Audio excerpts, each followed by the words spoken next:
Hi friends, ಎಲ್ಲ ಹೇಗಿದ್ದೀರಾ? ಶ್ವೇತಾ ಅವಿನಾಶ್ ಚಾನಲ್ಗೆ ಸ್ವಾಗತ. ಇವತ್ತು ಸೂಪರಾಗಿರೋ ರೆಸಿಪಿ ತೊಗೊಂಬಂದಿನಿ. ಕಡಲೆಬೇಳೆ ಸಾರು, ಅದು ನೆನೆಸಿದ ಕಡಲೆಬೇಳೆ ಸಾರು ತುಂಬ ಟೇಸ್ಟಿಯಾಗಿ ತುಂಬಾ ಚೆನ್ನಾಗಿರುತ್ತೆ. ಬನ್ನಿ ಫ್ರೆಂಡ್ಸ್, ಅದು ಹೇಗೆ ಮಾಡೋದು ನೋಡ್ಕೊಂಬರೋಣ. ಫಸ್ಟು ಮಿಕ್ಸಿ ಜಾರ್ ತೊಗೊಂಡಿನಿ. ಒಂದು ಮುಕ್ಕಾಲು ಕಪ್ಪು ಒಣ ಕೊಬ್ಬರಿ ತೊಗೊಂಡಿನಿ. ಹಸಿ ಕಾಯಿ ತುರಿನೂ ಹಾಕೋಬೋದು.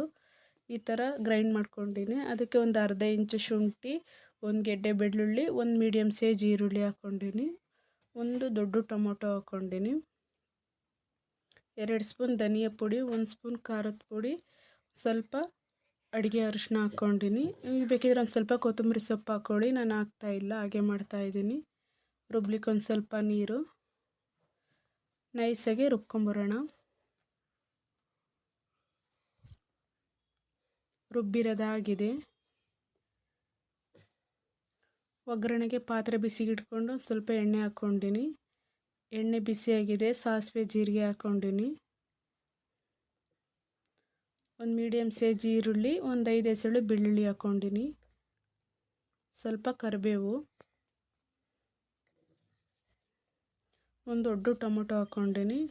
ಈ ಥರ ಈ ಕಡಲೆಬೇಳೆ ನೆನ್ಕಿದ ಕಡಲೆಬೇಳೆಗೆ ಈ ಥರ ಒಗ್ಗರಣೆಗೆ ಟೊಮೊಟೊ ಈರುಳ್ಳಿ ಹೆಚ್ಚು ಹಾಕ್ಕೊಂಡೋದ್ರಿಂದ ತುಂಬ ಟೇಸ್ಟಿಯಾಗಿ ತುಂಬಾ ಚೆನ್ನಾಗಿರುತ್ತೆ. ನೆನೆಸಿದ ಕಡಲೆಬೇಳೆ ಒಂದು 4 ಅವರ್ ನೆಂದಿದೆ. ರುಚಿ ತಕ್ಕಷ್ಟು ಉಪ್ಪು,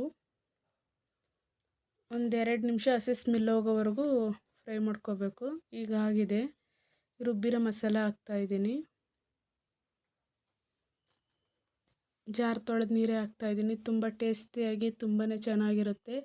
ನಾನು ರೈಸ್ ಜೊತೆ ಮುದ್ದೆ ಜೊತೆ ಮಾಡ್ತಾ ಇರೋದು. ತುಂಬ ಟೇಸ್ಟಿಯಾಗಿರುತ್ತೆ. ನೀವು ನಿಮ್ಮನೆಯಲ್ಲೂ ಟ್ರೈ ಮಾಡಿ ಫ್ರೆಂಡ್ಸ್. ಇಷ್ಟು ದಪ್ಪ ಇಟ್ಕೊಂಡಿನಿ. ನಿಮಗೆ ಹೇಗೆ ಬೇಕೋ ಹಾಗೆ ಮಾಡ್ಕೊಳ್ಳಿ ಸಾಂಬಾರು. ನನಗೆ ಈಗ ಬೇಕು ಅಂತೇಳಿ ಈಗ ಮಾಡ್ಕೊಂಡಿನಿ.